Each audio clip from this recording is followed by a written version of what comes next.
This, my friends, is maybe going to be one of my favorite strategies that I've come up with and seen. I say come up with. A lot of traders are going to be, have used this. I remember in the past, whoever first told me they were using the 8 or 9, moving average with the MACD. And so that's where this comes in, team.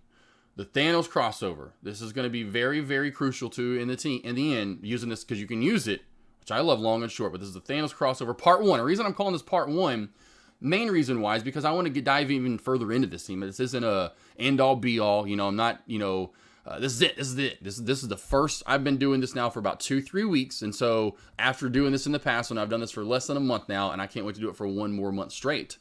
And then where I'm at 2 months from now, 3 months from now. So I'll do probably 3 rounds of this, no lie. I'll do another round probably before I go to Florida, which will be first full week of August. So sometime, maybe right before that, which I leave on the 6th. So maybe like the first week of August, August 3rd, 4th, 5th, something like that. Last week of July. So about a month from right now is my point. I will do another one of these. And then we'll do round 3 sometime, say September, October, when this is fully developed and a full plan. So this will be part 1. Let's get into it. So what I love about this, it's very simple. Like most of my strategies that I come up with, I keep it simple, team. I'm not very, I don't mind. Point me in it because it becomes problematic. If you put too much in your head and you try to have a strategy that's used, and you can even, like last week with Ashton, even when AV's on, when Matt's on, when any of these traders are on, of course you see deck every day.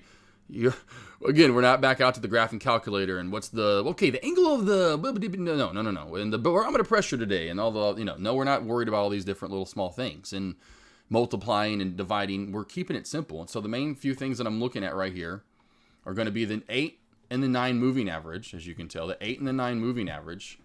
Simple or exponential. Those are pretty much A1 and AB, right? Simple and exponential are not very drastic of one another until you start moving the time frames. And still even then, they're not that far apart. I use the exponential. I use the 9 exponential moving average. That's my favorite. It's what I've noticed that works the best. Some traders like the 8. That's fine. Use the 8 if that works. It's going to, usually it's going to be a little tighter at times. I like I want it a little bit not as tight. Sometimes too tight is not too good. But simpler than exponential. I like the exponential more. And we're going with the 8 or the 9 moving average. We're also using the MACD, and that's where our crossover comes from. Again, thank the JD Pessy, a chat member in chat, kind of came up with this. He's like, so what's this Thanos crossover you're talking about?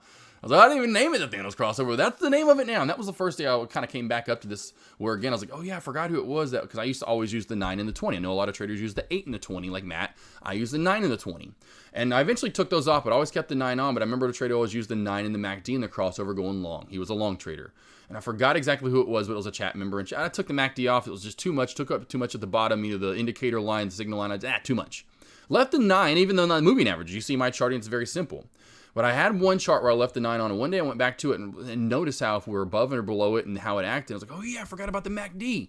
So I put that back to it and started, and my mouth just dropped in chat that one day, that one Friday. That was, I think, 3 Fridays ago now is when we first discovered this. So it's 3 Fridays ago now. And so it's using the 8 or the 9 moving average, whether it's exponential or simple. I like the exponential and the 9. The MACD, we're 100% using that. The time frames, the 1, the 3, the 5, the 10, the 15. Those are the most prevalent that I've noticed going back, and that's why I really back tested this yesterday afternoon into this morning for you guys to notice. And you'll see when in which time frame and when you get my point, when to use them. When to use a 1, when to use a 3, and maybe a 5 versus when to use a 5, 10, 15. And it needs some volume. Now, it doesn't have to have prevalent volume because the ones you'll notice that don't have light, that's what I'll get to.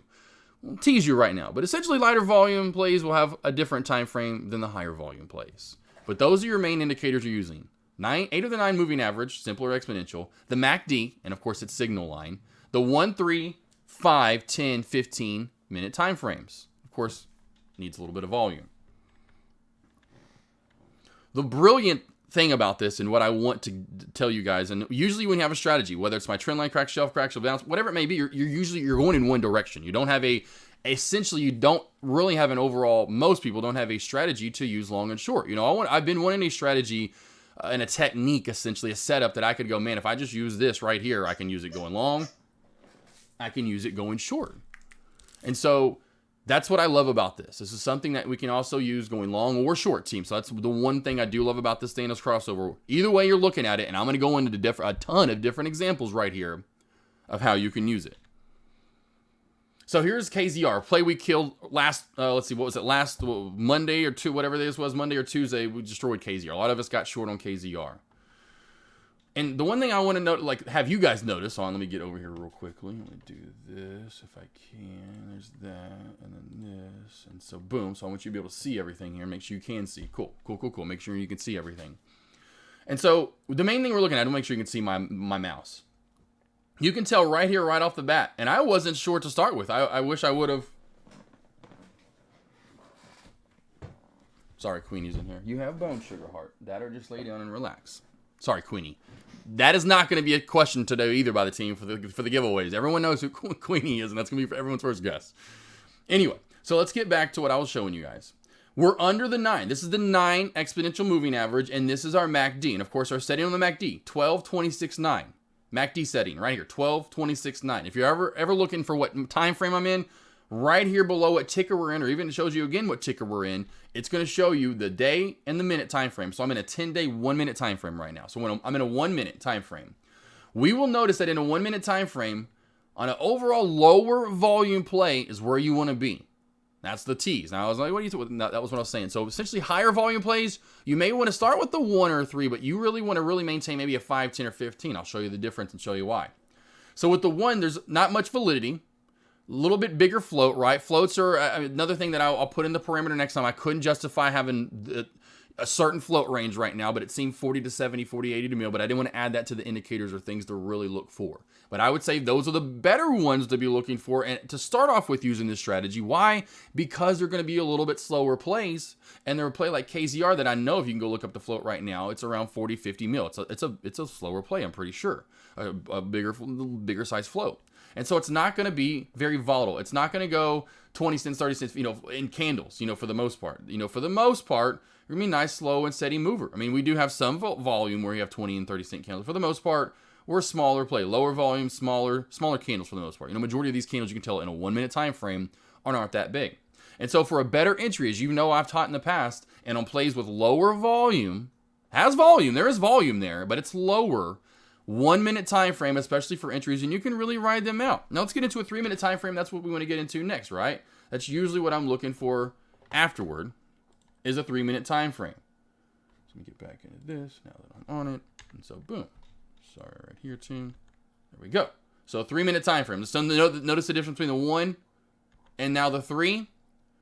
See how the 3, the moving average is a little bit higher here, so you're have a little more leeway. You're not feeling as iffy about the trade, but we're bearish on the indicator. We're bearish below the 9. So as soon as we open and close, but you can do it with open and close if you want to go. Now, if you want to be a trust the indicator and we know we're already below, right? So let's just go back real quick so we can see the difference. Anytime we get below and we're below, watch how you can trust this indicator. Now, I know it's going to be hard to do at first, but this literally just tumbles right on down every time. We're below on the MACD. We're getting bearish on the signal line. Below the 9 moving average. Bearish. Move down, right? Beautiful move to the south side.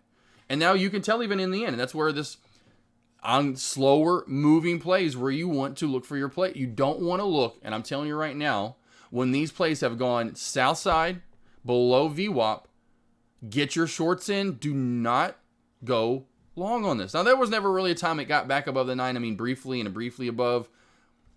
Use your instinct and your due diligence and your brain right there, honestly, though, in the team and go, yeah, this probably is not the best of longs. Now, it could, but if we get in the time frame where we see U-shapes, 100%, we're just really not in that. Even the other day, it was the most Aspen. Remember, we saw Aspen do its best. There's no U-shape in movement for the most part when these get so far down. These are going to be shorts. The first couple of the tickers I look at and show you, these are all short related. Underneath the 9, because look when volume completely dies out on plays. Now you can slowly trust this for another short.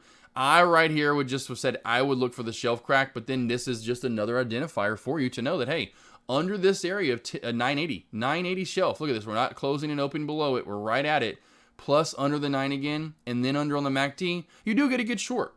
But from there, it's hard for me to tell you at the opening bell to go after a play when any play, when you always usually know when you come ask me, team, you're going, does this trade have enough, it probably doesn't have enough volume. And if you're already questioning that, you know what I'm going to say. I say, yeah, it does not. And so know that once we get our below, we get our short right here, below, we're below and we're below. 1 minute time frame, 3 minute time frame on slower volume plays. Get your short in toward the opening part of the day. You can ride this thing out. That's what the 3 minute time frame helps you. Helps you stay in plays longer. 5 minute time frame, that's what they help you do, especially using this indicator.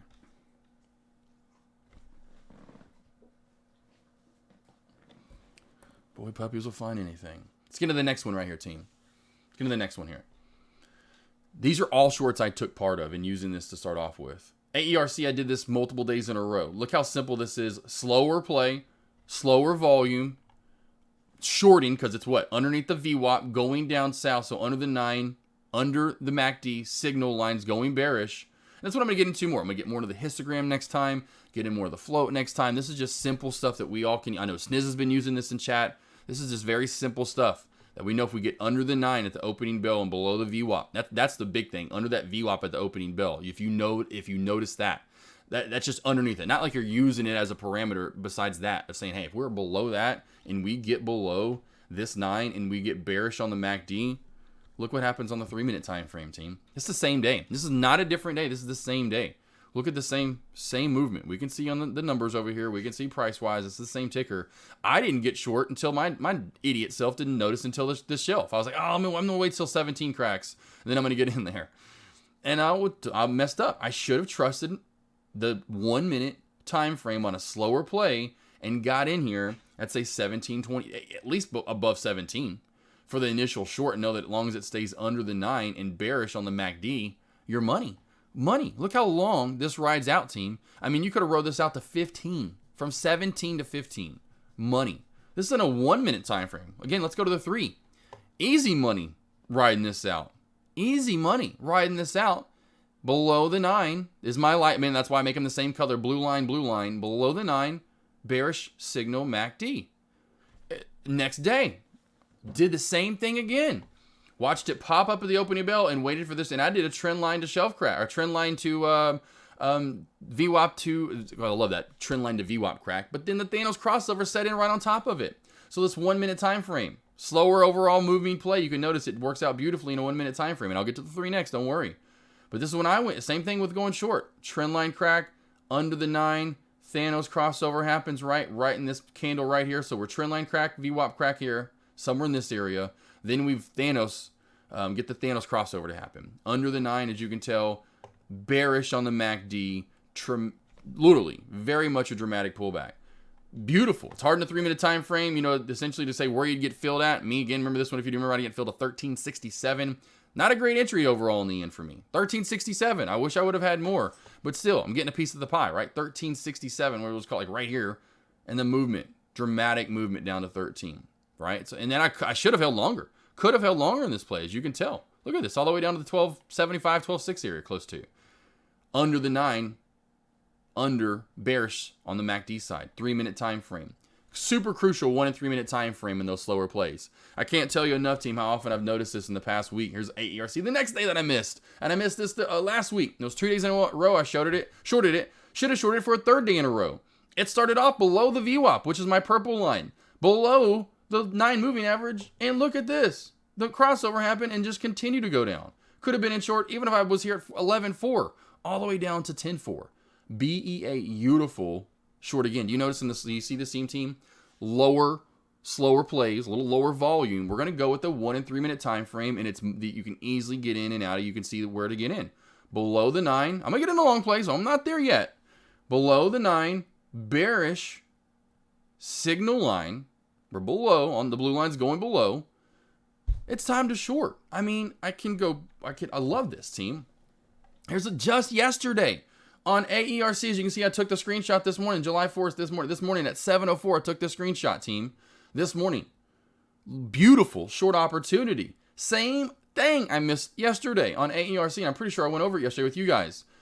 Below the VWAP, below the 9. Crossovers already happened down here. We've already got the crossover on the signal line. Short NATO. This is a 1 minute time frame. I don't know if I did 3. I did do 3. Look at that. How you stay in longer doesn't test as much and get you a sketched out and kind of go back above. You get back on a 3 and look at this just tank. It just tanks away there, time. You could have been all the way down to 12.7. Not that you would have got out 12-7, but still, this is money. Slower play, lower volume, 1 and 3 minute time frame for entries and exits. That's how long you can stay in place too in a 3 minute time frame, team. Below the 9, below the VWAP, especially at the opening bell, anytime. And I'll get to other plays, afterward. But this is what I'm looking for. If we're below the VWAP and we do this crossover at the opening bell, watch for some very dramatic moves to the south side and getting some shorts in. Okay, you're like, AK, I can't even freaking short. Would you stop talking about short? Okay, let's go long then. Let's go long. Look at the opening bell right here moving forward. Say you don't trust it. You want to even trade the opening bell. You're above and above. However many, 5 minutes before, right at the opening bell, look how long you stay above and right out, right? So we get above and above. We're already crossed over right back here, right? We cross over on the bullish side at about 20 minutes for the opening bell. Then we cross over the 9, definitely in this spike. This is the time to go long. Although it's, I caught the wrong time to get in. All the way to almost 15, right? Literally, I think close to almost on the dot. Yeah, beautiful long, right? And then even on the short side, trust the indicators. So you get below right here, you get below and below. Look at the pullback you still end up getting with the MACD going below here. Volume stays in this. This still wouldn't have been a bad short to go short or long then short. And this is just the first example. I love these toward the opening bell because we're having the momentum and the volume. Here's the next day. Here's another day on AERC that I found that I wish I could have went long then short, right? Long here at the opening bell. Here's another, I think it was the very next day. Crosses over right at the opening bell. The first 2 minutes in, we're above. We're above. Look at the long to be had until it lets you know, hey, we're going to get a little bearish here. And then boom, we are below, and we are below for a great short. This is the short I actually took. I waited for this trend line shelf crack, essentially almost in the way, but you can see there's a little bit of a shelf right here at that 15.4 area. But it was a trend line to shelf, VWAP crack, plus the Thanos crossover took part. Wasn't a great trade. I thought it was really going to dump off more from here. It didn't, and that's fine. Kind of like trend line cracks, shelf cracks, going along anything we do. They don't always work out as long as you thought sometimes they would. And this let me know, hey, this is about to get bullish soon, and boom, to get out if you were still in. And then great to what? Go long. Look at over, and especially over the VWAP means you're going to get bullish anyway. I love seeing that. In the end, now using that a little bit more, that if we are above the VWAP, if we are above it fully and break above it and give this, it gives a little more strength versus kind of hovering around with it. If we break back over it, we crack back below, there's more validity down, more validity up if it happens right with it at the same time. I've kind of noticed that.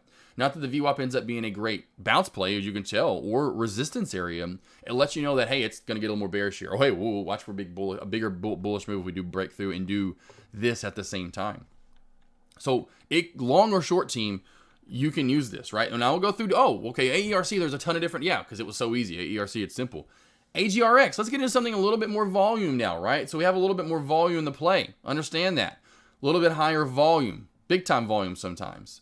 Let's move to maybe a 5 minute time frame. You can tell back to now into a 5 minute time frame.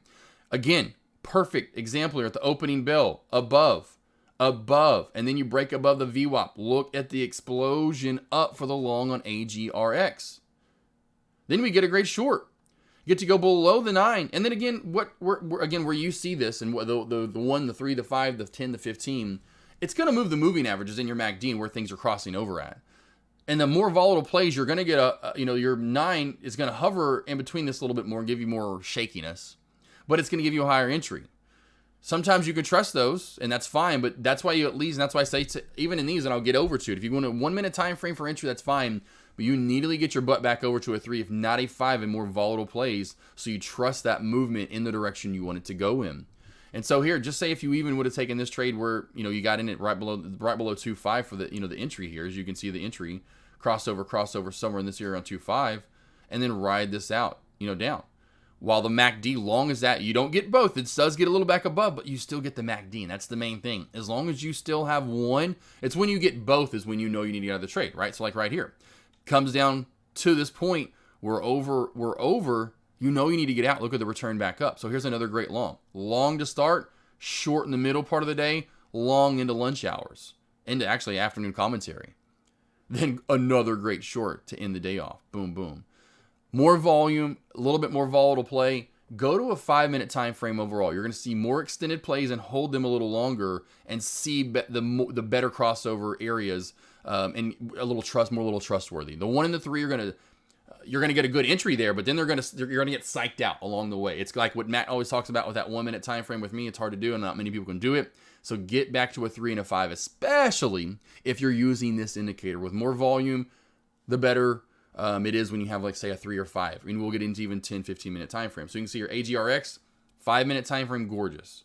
Let's get to AMD. Does it work with, does it work with any other movers? And what about blue chips? What about bigger plays? Does it work with that besides penny stocks? It does. And so here, again, more volume, more volatile play. You know AMD holds volume all day long. Let's at least get into a 5-minute time frame. Beautiful, again, team, to start the day here, right? Below the VWAP, below the 9, below on the MACD getting bearish. A B, E, A. Beautiful short to be had as we just blow down the lower VWAP band. Let's go long, all right. Above, break out to the VWAP, break above the VWAP, even more explosion. Very simple to use, team. And as long as one stays up, you're good. So here's my point. You get back below the 9. That's fine if you want to get out. Okay, cool. I got to get out the remaining shares. I'm done. But then remember, if you stay above on that MACD, there's still some room to be had. And there was. Look at this. Stayed above on the MACD. Got even more explosion. Got a little bit higher on this spike. Now it's when we get below both is when we get bearish. Below both. Boom, boom. Right here in this candle.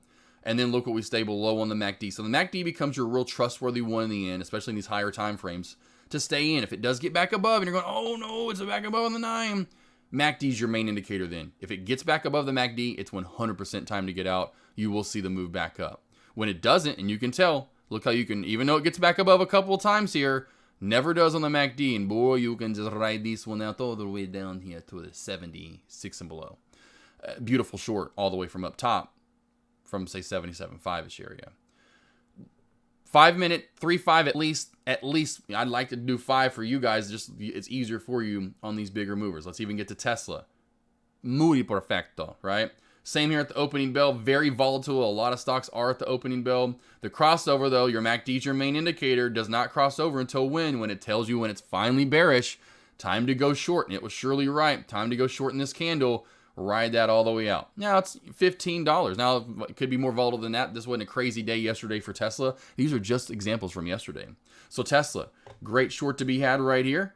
Push back above, whammy. And then what gets more whammy? Back above the VWAP.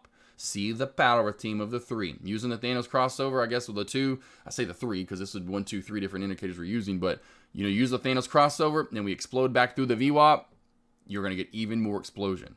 You stay up above at top until what? You cross back over the MACD on your under both. Time to go short through here. Now at first it's like, oh yay, and then like, oh no, it's not working. Oh, that's right, I forgot about the MACD. It's working, and then whoo, MACD's your MACD's like the alpha and the omega in the end. You know, we kind of have the 9 really helping us out along the way, but it's the MACD, and that's why I'm going to kind of test out more moving averages along with this and see if there's one that gets in a little tighter, like one like a little more. But 8 of the 9 seem to be the best 2 that work so far, and that's what I'm liking the most. And I'm hoping you guys can see this. I'll get to questions in just a minute. But it doesn't matter if it's penny stock, it's mid cap, it's large cap, it's super large cap, it's a blue chip, it's red chip. Doesn't matter. Beautiful, beautiful to see. Lower time frames for the lower volume plays, higher time frames for the higher plays. So in recap, team, again, higher volume, higher time frame, 3, 5, 10, 15 minute. Lower volume plays, lower time frame, 1, 3, 5 minute. Start with 1 minute for entry if you want to, but boy, get your butt back to bigger time frames, especially if you're in higher volume. Especially that I'm liking the 5. There's 10 and 15. I've seen great examples, and I'll get to those next time. But 10 and 15, there's great examples. So again, higher volume, higher time frame, lower volume, lower time frame. Start with 1 minute if you want to for entry. Lower time frame, as you can tell, it's where you're going to get it at. Higher time frame, holding longer. Get your butt back over there to the higher time frames. And that will conclude the Thanos crossover lesson, team.